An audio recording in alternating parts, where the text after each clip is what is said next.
No one should put this many hours into work. This is not good. And people should not work this hard. They should not do this. It's very painful. Painful in what sense? It hurts my brain and my heart. Particularly if you're starting a company, you need to work super hard. So what does super hard mean? Well, when my brother and I were starting our first company, instead of getting an apartment, we just rented a small office and we slept on the couch. And we showered at the YMCA, and we're so hot up we had just one computer. So the website was up during the day, and I was coding at night, 7 days a week, all the time. And I sort of briefly had a girlfriend in that period, and in order to be with me, she had to sleep in the office. So work hard, like, I mean, every waking hour. That's the thing I would say, particularly if you're starting a company.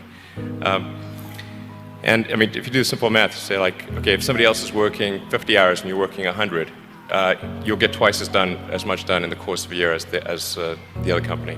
Just work like hell. I mean, you just have to put in, 80 to 100 hour weeks every week. And It's then a lot of work. all those things improve the odds of success.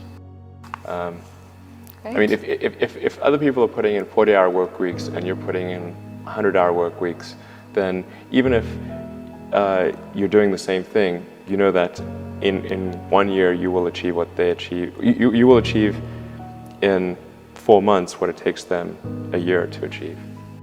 What was your biggest failure, and how did it change you? We almost did die at SpaceX, actually. So I budgeted for 3 flights. I mean, technically, I did have a plan where I had the money from PayPal. I had like about 180 million from PayPal. And I thought, I'll allocate half of that to SpaceX and Tesla and Solar City, and that should be fine. I'll have 90 million, like, it's just lots, But then what happened is things cost more and took longer than I thought. So I had a choice of either put the rest of the money in or the companies are going to die. And it's like, so I ended up putting all the money in and borrowing money for rent from friends. 2008 was brutal. 2008 we had the 3rd consecutive failure of the Falcon 1 rocket for SpaceX. Tesla almost went bankrupt. We closed our financing round 6 p.m. Christmas Eve 2008. It was the last hour of the last day that it was possible. We would have gone bankrupt 2 days after Christmas otherwise. SpaceX is alive by the skin of its teeth, so is Tesla. If things had just gone a little bit the other way, both companies would be dead. And I had, like, one of the most difficult choices I've ever faced in life was in 2008. I think I had maybe $30 million left, or $30 or $40 million left in 2008. And I had 2 choices. I could put it all into one company, and then the other company would definitely die, or split it between the 2 companies. But if I split it between the 2 companies, then both might die. And when you put your blood, sweat, and tears into creating something, or building something, it's like a child. And so it's like, which one am I going to let one starve to death? I couldn't bring myself to do it, so I split the money between the 2. Fortunately, thank goodness, they both came through. Tesla really faced a severe threat of death due to the Model 3 production ramp. Essentially, the company was bleeding money like crazy, and just if we didn't solve these problems in a very short period of time, we would die. And it was extremely difficult to solve them. How close to death did you come? Within single-digit weeks. 22 hours a day, or like how many I hours? was working, so 7 days a week, sleeping in the factory. I worked in the paint shop, general assembly, body shop. You ever worry about yourself imploding, like it's just too much? Absolutely. I think failure is bad. I don't think it's good. But if something's important enough, then you do it even though the risk of failure is high. Were you a little naive when you thought, I can easily build an electric car and a rocket? I didn't think it would be easy. Like I said, I thought they would probably fail. But you know, like creating a company is almost like having a child. So it's sort of like, how do you say your child should not have food? So once you have the company, you have to feed it and nurse it, and take care of it, even if it ruins you. Yeah.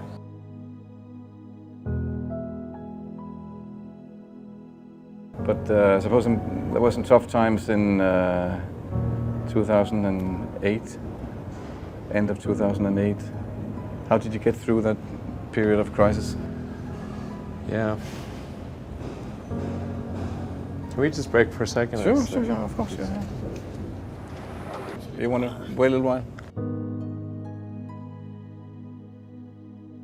Man, I sure hope it was worth it. Sure hope so. Pardon me? Sure hope it was worth it. Well, there's a ton of failures along the way, that's for sure. Like I said, as I said, for SpaceX, the first 3 launches failed. And we're just barely able to scrape together enough parts and money to do the 4th launch. If that 4th launch had failed, we would have been dead. So multiple failures along the way. I tried very hard to get the right expertise in for SpaceX.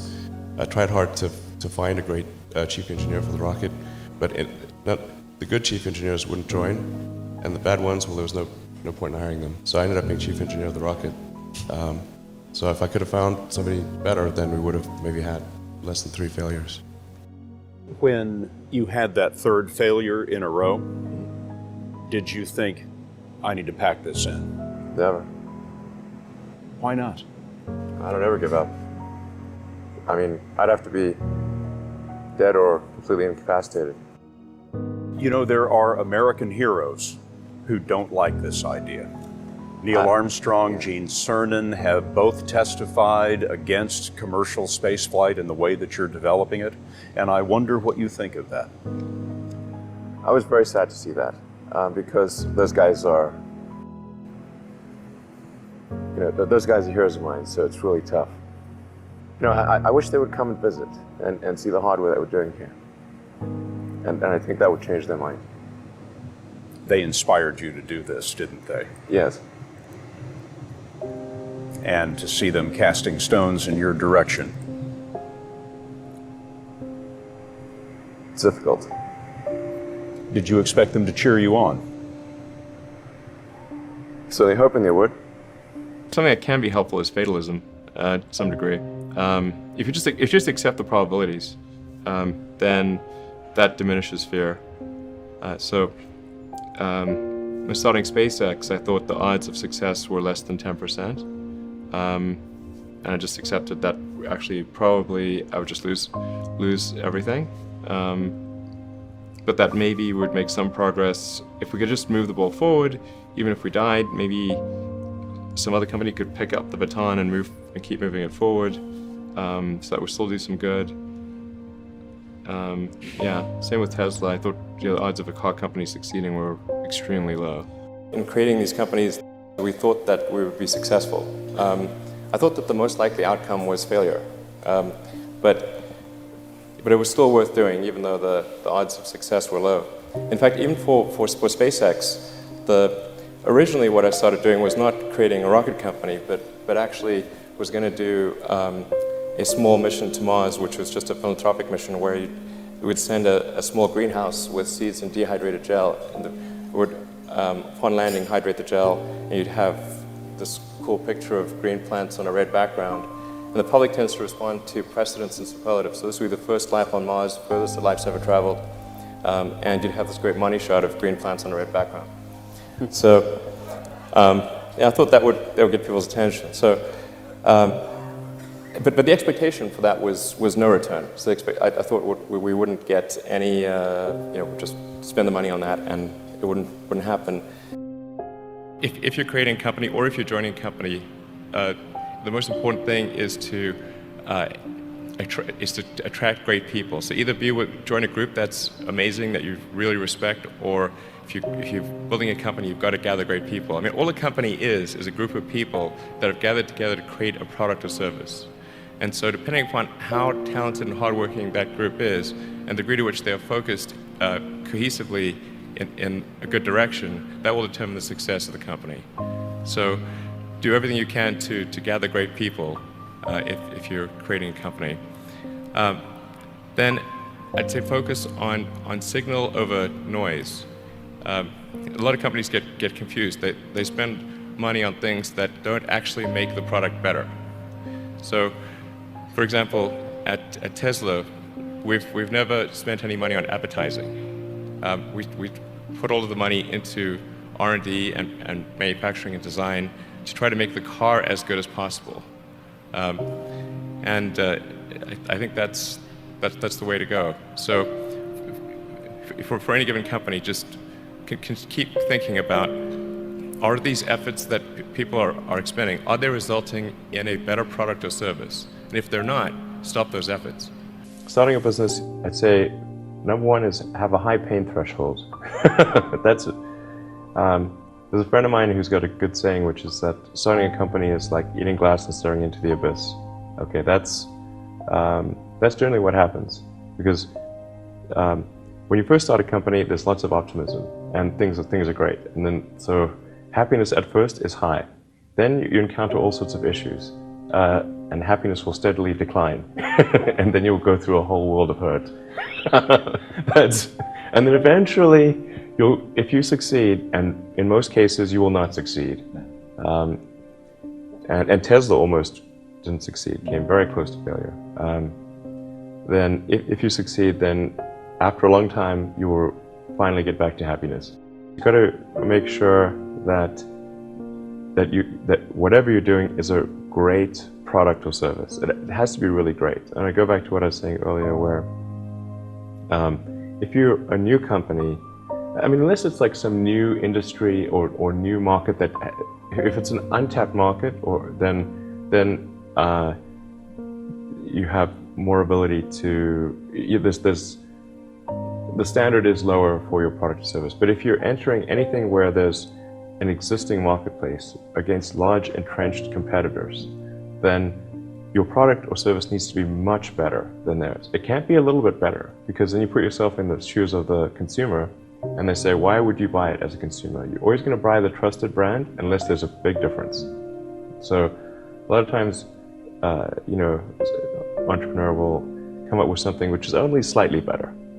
And it can't just be slightly better. It's got to be a lot better. A well thought out critique of whatever you're doing is as valuable as gold. And you should seek that from everyone you can, but particularly your friends. Usually your friends know what's wrong, but they don't want to tell you because they don't want to hurt you. It doesn't mean your friends are right, but very often they are right. And you at least want to listen very carefully to what they say. And to everyone, if you're looking for, basically, you should take the approach that you're wrong. That you, the entrepreneur, are wrong. Your goal is to be less wrong. Advice I'd give to people starting companies, to entrepreneurs in general, is really focus on making a product that your customers love. It's so rare that you can buy a product and you love the product when you bought it. There are very few things that fit into that category. And if you can come up with something like that, your business will be successful for sure. I think really an obsessive nature with respect to the quality of the product is very important. So being obsessive compulsive is a good thing in this context. Really liking what you do, whatever area that you get into. Given that even if you're the best, there's always a chance of failure. So I think it's important that you really like whatever you're doing.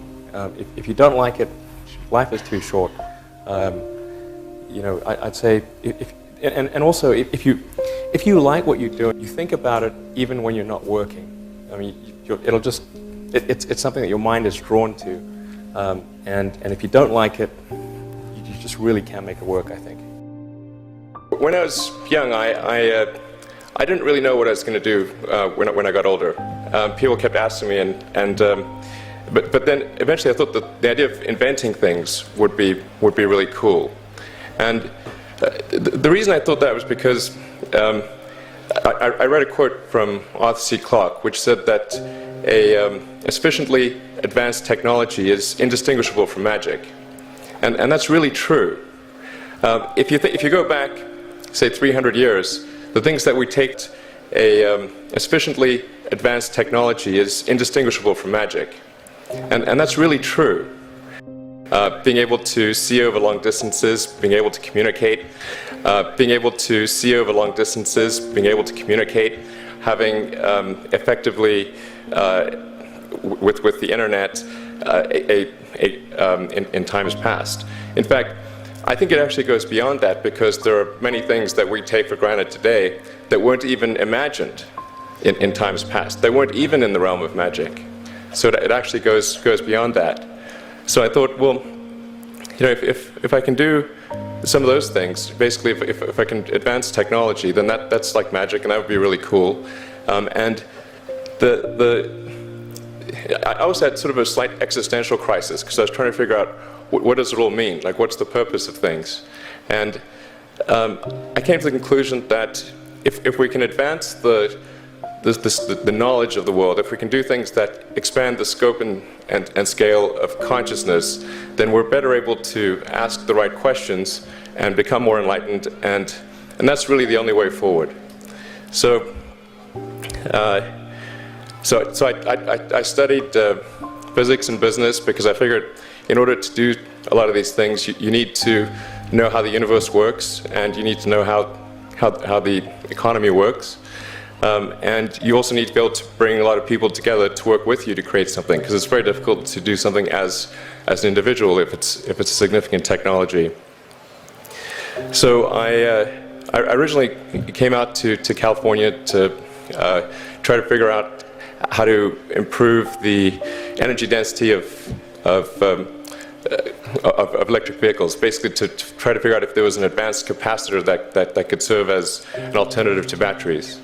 And that was in '95, and that's also when the internet started to happen. And I thought, well, I can either pursue this technology where success may not be one of the possible outcomes, which is always tricky, or participate in the internet and be part of it. And I think maybe it's helpful to say one of the things that was important then in the creation of PayPal was kind of how it started, because initially the initial thought was with PayPal was to create an agglomeration of financial services, so to have one place where all of your financial services needs would be seamlessly integrated and work smoothly. And then we had like a little feature which was to do email payments. And whenever we'd show the system off to someone, we'd show the hard part, which was the agglomeration of financial services, which was quite difficult to put together. Nobody was interested. Then we'd show people email payments, which was actually quite easy, and everybody was interested. So we focused on email payments and really try to make that work, and that's what really got things to take off. But if we hadn't responded to what people said, then we probably would not have been successful. So it's important to look for things like that and focus on them when you see them, and correct your prior assumptions. Going from PayPal, I thought, well, what are some of the other problems that are likely to most affect the future of humanity? It really wasn't from the perspective of what's the rank-ordered best way to make money, which is okay, but it was really what I think is going to most affect the future of humanity. So I think the biggest terrestrial problem we've got is sustainable energy, but the production and consumption of energy in a sustainable manner. If we don't solve that this century, we're in deep trouble. And then the other one being the extension of life beyond Earth to make life multiplanetary. When I started SpaceX, initially I thought that, well, there's no way one could possibly start a rocket company. I wasn't that crazy. But then I thought, well, what is a way to increase NASA's budget? That was actually my initial goal. So obviously, the financial outcome from such a mission would probably be zero. So anything better than that was on the upside. So I actually went to Russia 3 times to look at buying a refurbished ICBM. And I can tell you it was very weird going there in 2000, late 2001, 2002, going to the Russian rocket forces and saying, I'd like to buy 2 of your biggest rockets, but you can keep the nuke. And after making several trips to Russia, I came to the conclusion that actually my initial impression was wrong about because my initial thought was, well, that there's not enough will to explore and expand beyond Earth and have a Mars base and that kind of thing. But I came to the conclusion that was wrong. In fact, there's plenty of will, particularly in the United States, because the United States is a nation of explorers, of people who came here from other parts of the world. And I think the United States is really a distillation of the spirit of human exploration. So after my 3rd trip, I said, okay, well, what we really need to do here is try to solve the space transport problem, and started SpaceX. This was against the advice of pretty much everyone I talked to.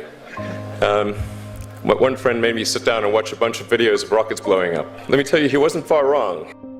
It was tough going there in the beginning because I'd never built anything physical. I mean, I'd built like little model rockets as a kid and that kind of thing, but I'd never had a company that built anything physical. So I had to kind of figure out how to do all these things and bring together the right team of people.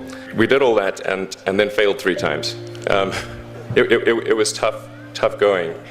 Because the thing about a rocket is that the passing grade is 100%. You don't get to actually test the rocket in the real environment that it's going to be in.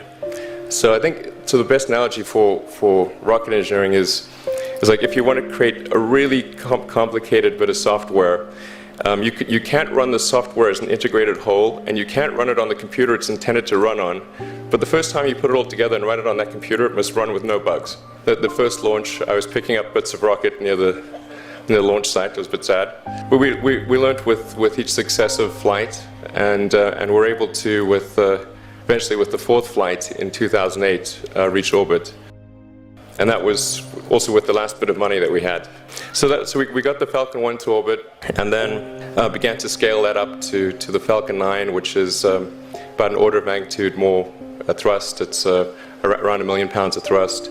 And we managed to get that to orbit, and then developed a Dragon spacecraft, which recently was able to dock and return to Earth from the space station. So it's a huge relief. Still can't quite believe it actually happened. But there's a lot more that must happen beyond this in order for humanity to become a spacefaring civilization, ultimately a multi-planet species. And that's something I think it's vitally important, and I hope that some of you will participate in that, either at SpaceX or at other companies, because it's just really one of the most important things for the preservation and extension of consciousness. I mean, it's worth noting, as I'm sure people are aware, that the Earth has been around for 4 billion years, and civilization, at least in terms of having writing, has been around for 10,000 years, and that's being generous. So it's really somewhat of a tenuous existence that civilization and consciousness, as we know it, has been on Earth. And I think I'm actually fairly optimistic about the future of Earth. So I don't want to sort of people to have the wrong impression that I think we're all about to die. I think things will most likely be okay for a long time on Earth, but not for sure, but most likely. But even if it's sort of 99% likely, a 1% chance is still worth spending a fair bit of effort to ensure that we've backed up the biosphere, planetary redundancy, if you will, and so I think it's really quite important. And in order to do that, there's a breakthrough that needs to occur, which is to create a rapidly and completely reusable transport system to Mars, which is one of those things that's right on the borderline of impossible. But that's sort of the thing that we're going to try to achieve there with SpaceX. When I was a kid, I was wondering kind of what's the meaning of life? Like, why are we here? What's it all about? And I came to the conclusion that what really matters is trying to understand the right questions to ask. And the more that we can increase the scope and scale of human consciousness, the better we are able to ask these questions. So I think that there's certain things that are necessary to ensure that the future is good. And some of those things are, in the long term, having long-term sustainable transport and sustainable energy generation, and to be a spacefaring civilization, and for humanity to be out there among the stars and be a multiplanetary species. I think being a multi-planet species and being out there among the stars is important for the long-term survival of humanity, and that's one reason, kind of like life insurance for life collectively, life as we know it. But then the part that I find personally most motivating is that it creates a sense of adventure, and it makes people excited about the future. If you consider two futures, one where we are forever confined to Earth until eventually something terrible happens, or another future where we are out there on many planets, maybe even going beyond the solar system, I think that second version is incredibly exciting and inspiring, and there need to be reasons to get up in the morning. Life can't just be about solving problems. Otherwise, what's the point? There's got to be things that people find inspiring and make life worth living. You're 47. What is the likelihood that you personally will go to Mars? 70%. We've recently made a number of breakthroughs that I'm just really fired up about. And when does that happen? In our lifetimes? Yeah. I'm talking about moving there. So it's like, so if you get the price per ticket maybe around $200,000. This could be an escape hatch for rich people. No, your probability of dying on Mars is much higher than Earth. Really, the average going to Mars would be like Shackleton's average going to the Antarctic. It's going to be hard. There's a good chance of death. Going in a little can through deep space.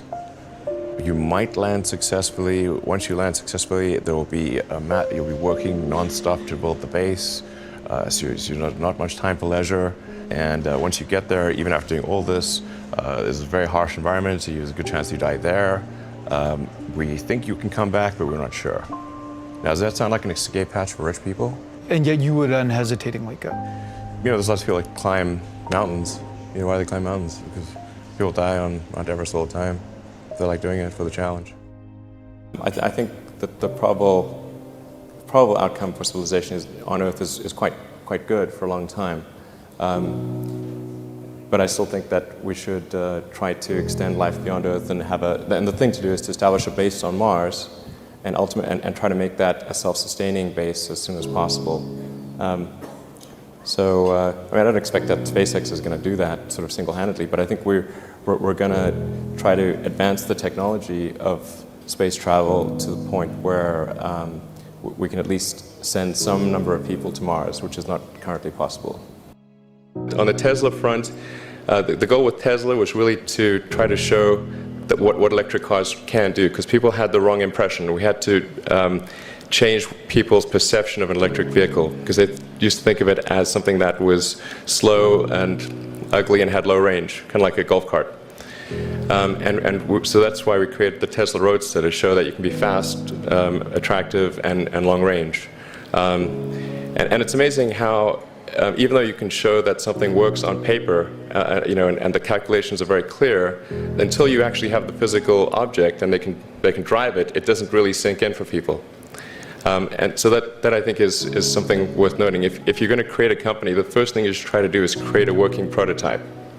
Everything looks great on PowerPoint. you can make anything work on PowerPoint. But if you have an actual demonstration article, even if it's in primitive form, that's much more effective for convincing people.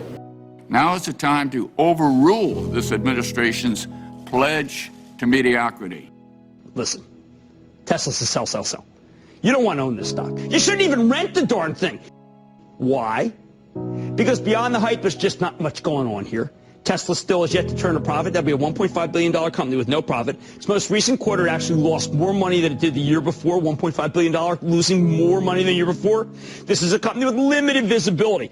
You put $90 billion, like 50 years worth of breaks into solar and wind, to Solyndra and Fisker and Tesla and Enter1. I mean, I had a friend who said you don't just pick the winners and losers, you pick the losers. Private enterprise will not ever lead a space frontier. Not because I don't want them to, but my read of history tells me they can't. It's not possible. One of the biggest mistakes people generally make, and I'm guilty of it too, is wishful thinking. Like you want something to be true, even if it isn't true. And so you ignore the things that, you ignore the real truth because of what you want to be true. This is a very difficult trap to avoid. And like I said, it's certainly one that I find myself in having problems with.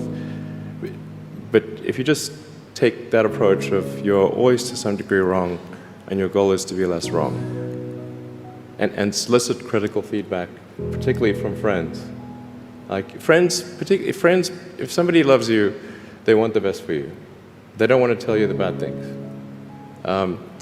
So you have to ask them, and say, really, I really do want to know. If you were 22 today, what would the 5 problems that you would think about working on be? Well, first of all, I think if somebody is doing something that is useful to the rest of society, I think that's a good thing. Like, it doesn't have to change the world. Like, if you're doing something that has high value to people, and frankly, even if it's like just a little game, or some improvement in photo sharing or something. If it has a small amount of good for a large number of people, I think that's fine. Like, stuff doesn't need to be changed the world just to be good. But in terms of things that I think are most likely to affect the future of humanity, I think AI is probably the single biggest item in the near term that's likely to affect humanity. So it's very important that we have the advent of AI in a good way. That is something that if you could look into the crystal ball and see the future, you would like that outcome, because it is something that could go wrong, as we've talked about many times, and so we really need to make sure it goes right. That's I think AI, working on AI and making sure it's a great future. That's the most important thing I think right now, the most pressing item. Then obviously anything to do with genetics. If you can actually solve genetic diseases, if you can prevent dementia or Alzheimer's or something like that, with genetic reprogramming, that would be wonderful. So I think there's genetics, it might be the sort of second most important item. I think having a high bandwidth interface to the brain, like we're currently bandwidth limited. We have a digital tertiary self in the form of our email capabilities, our computers, phones, applications.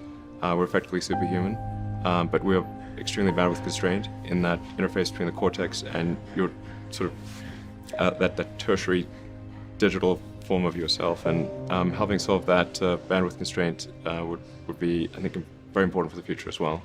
What have you done, or what did you do when you were younger that you think sort of set you up to have a big impact?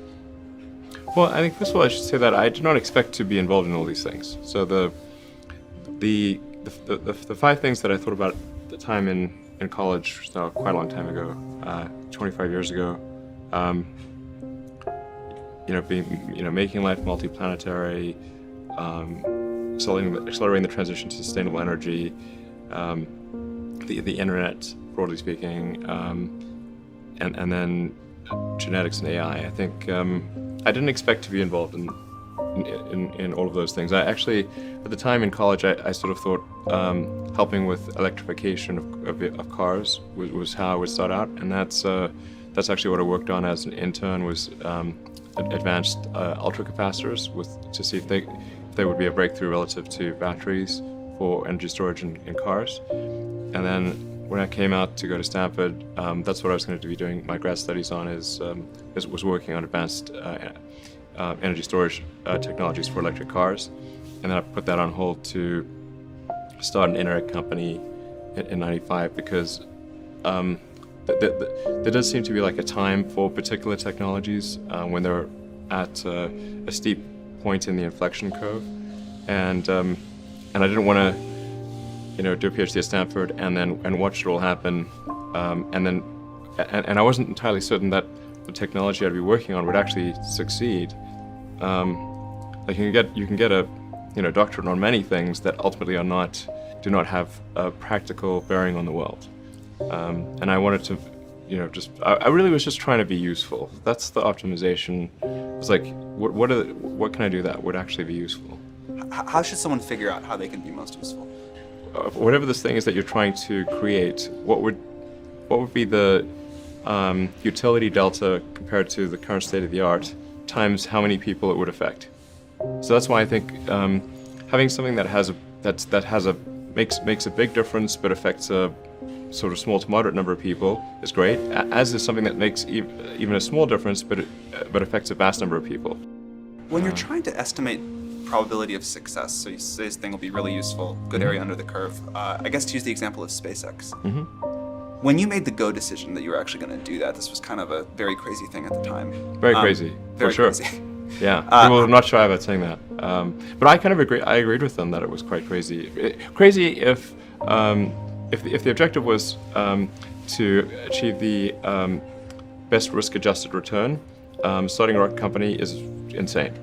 But that was not my objective. I'd simply come to the conclusion that if something didn't happen to improve rocket technology, we would be stuck on Earth forever.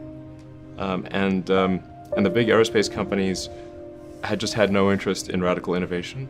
All they wanted to do was try to make their old technology slightly better every year, and in fact, sometimes it would actually get worse. And particularly in rockets, it's pretty bad. Like in '69, we were able to go to the moon with the Saturn V, and then the space shuttle could only take people to low Earth orbit, and then the space shuttle retired. I mean, that trend is basically trends to zero.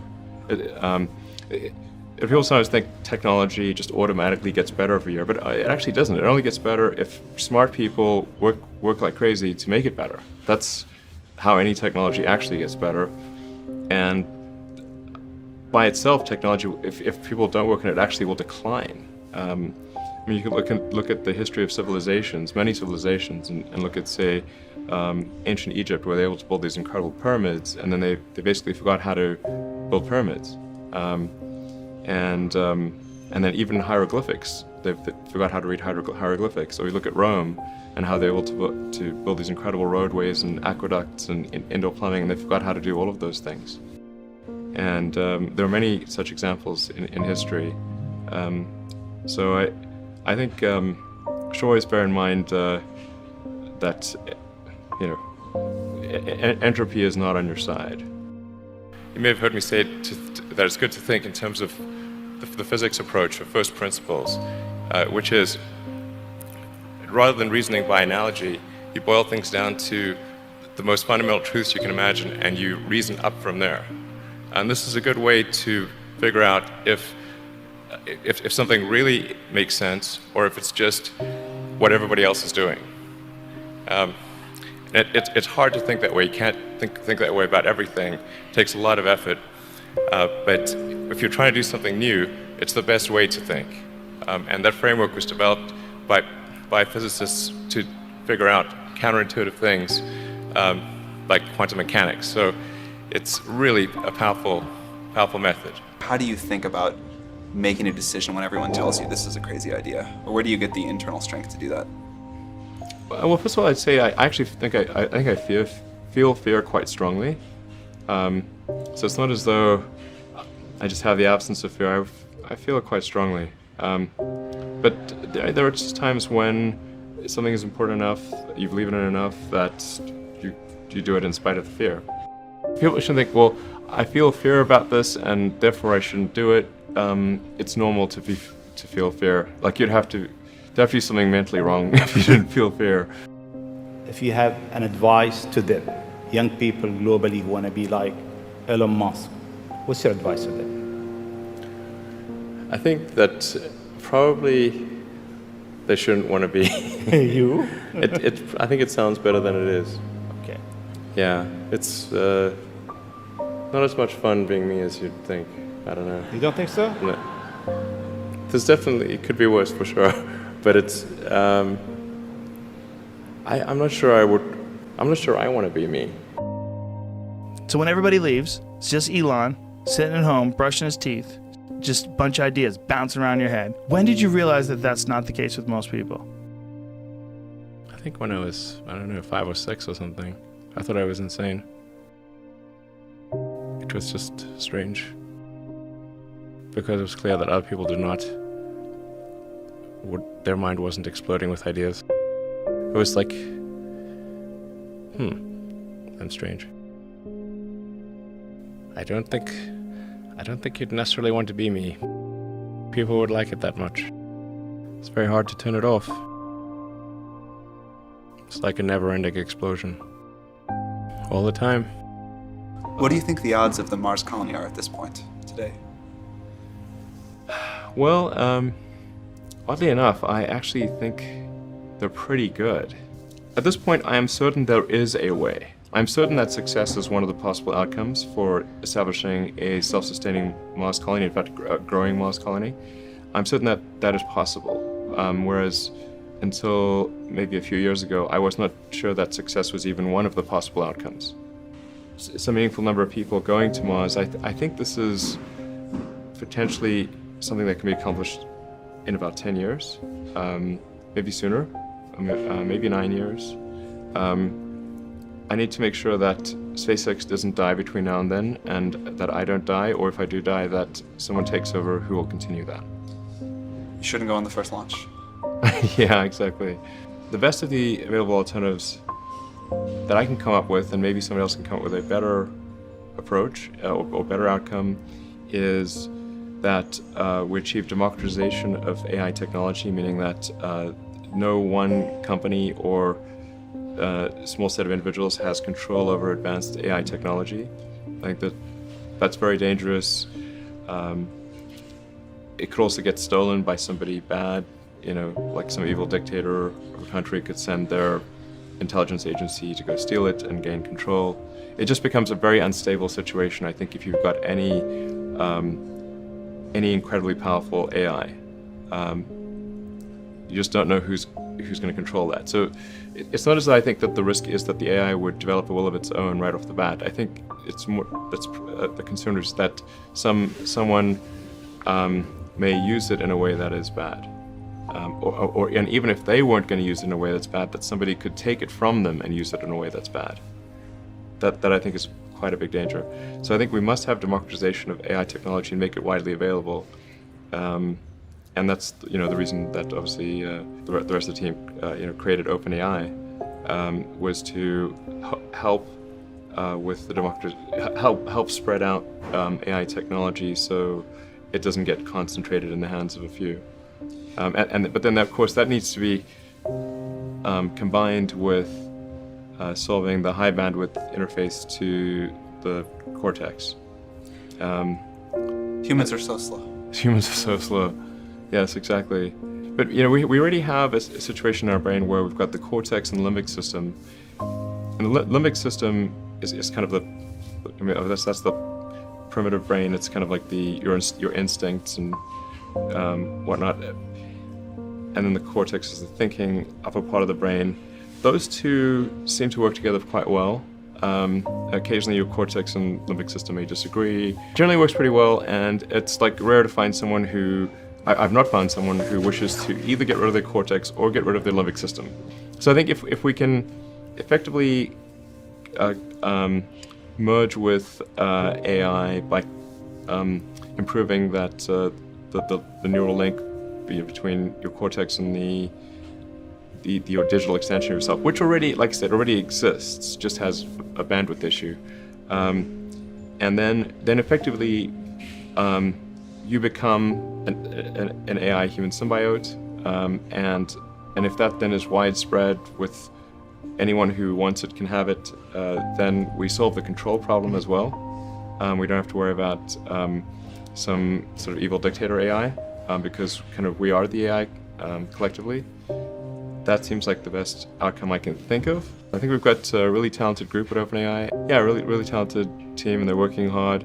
OpenAI is structured as, say, a 501c3 nonprofit. But many nonprofits do not have a sense of urgency. It's fine; they don't have to have a sense of urgency. But OpenAI does, because I think people really believe in the mission. I think it's important, and it's about minimizing the risk of existential harm in the future. And so I think it's going well. I'm pretty impressed with what people are doing and the talent level. And obviously we're always looking for great people to join. When I interview somebody, I really just ask them to tell me the story of their career and what are some of the tougher problems that they dealt with, how they dealt with those, and how they made decisions at key transition points. And usually that's enough for me to get a very good gut feel about someone. And what I'm really looking for is evidence of exceptional ability. So did they face really difficult problems and overcome them?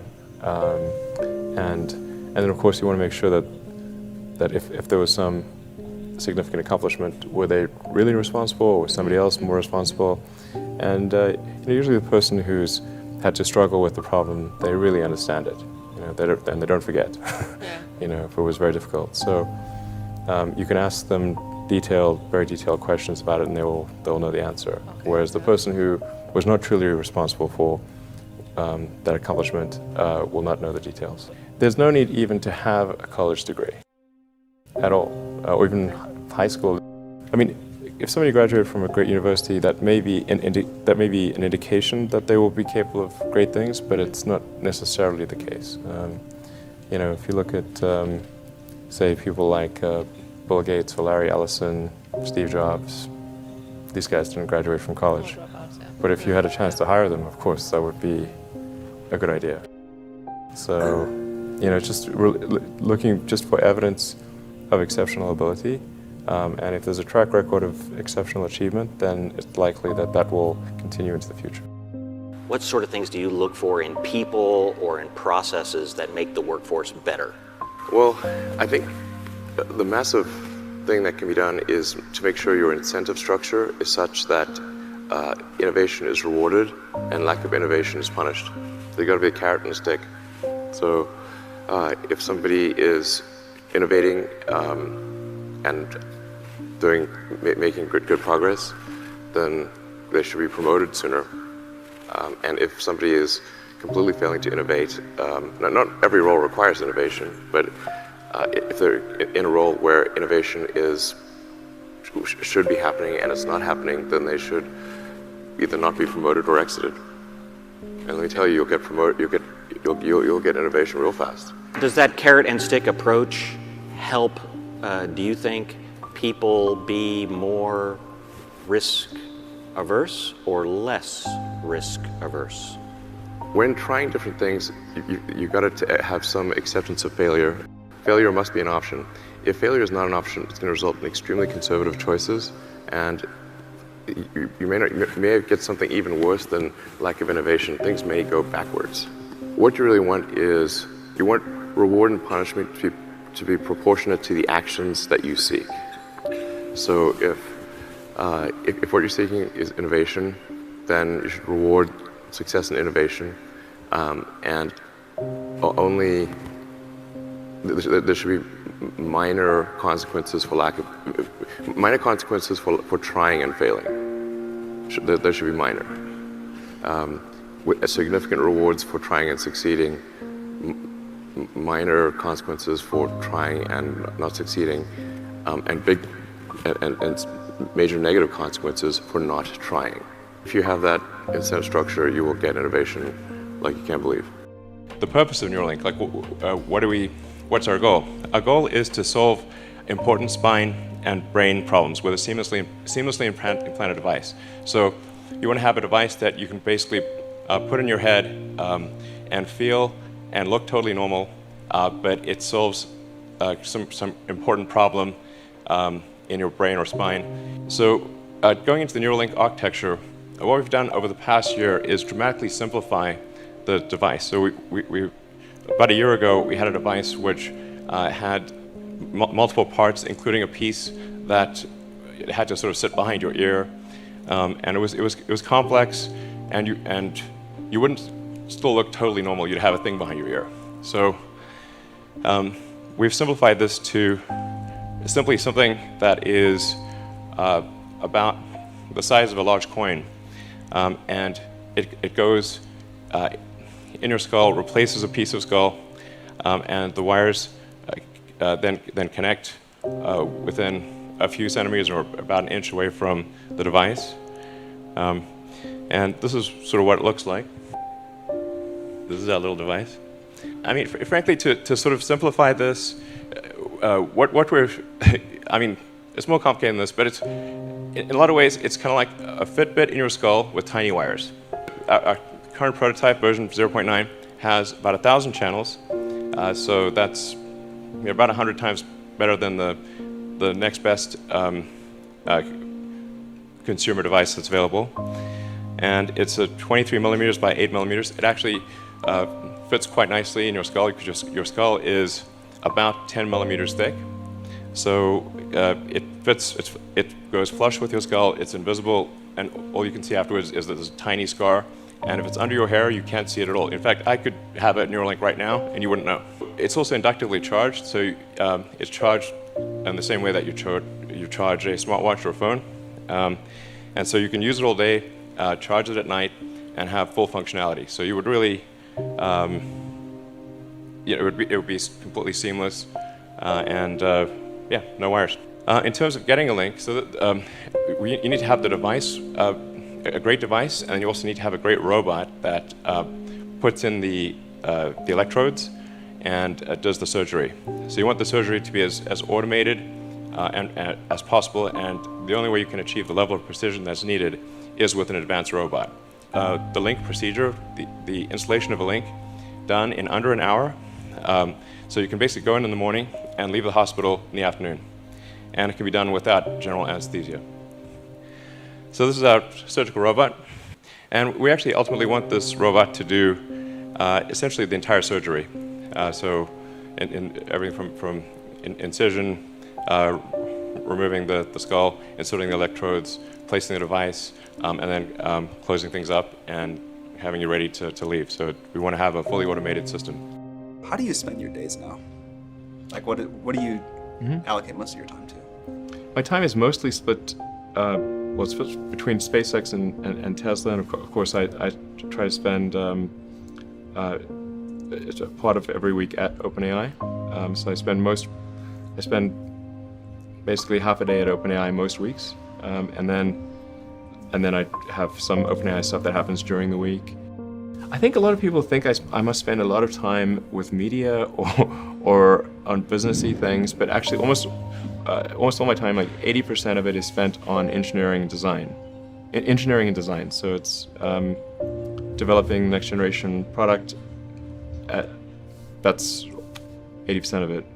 I think a lot of people think I'm kind of a business person or something, which is fine. Like business is fine, but but really it's.